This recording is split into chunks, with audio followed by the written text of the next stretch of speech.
Санаа цанаа за Хятад Монголын сэтгүүлчдийн аяллаа баг маань өнөөдөр ингэж луу арсланы бүжиг сонирхлоо. Ингээд энэхүү Угааншанд ирээд одоо ингэж луу арсланы бүжигийг одоо бид нар тоглож үзсэн.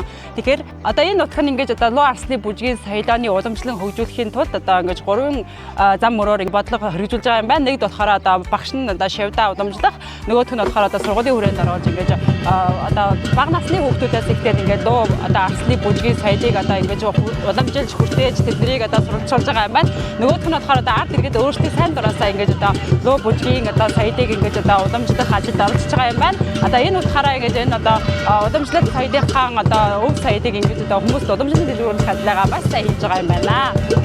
Одоо ер нь улс орнуудын соёл урлагийн дотор Хятад улсын энэ бүжиг болох арслантай бүжиг их сонирхол татдаг байсан. Энэ яагаад миний сонирхлыг татж байгаа гэхээр энэ бусад улс орнуудын бүжигийг бодохоор илүү хэцүү, илүү ур чадвар шаарддаг бүжиг гэж үзэж байгаа.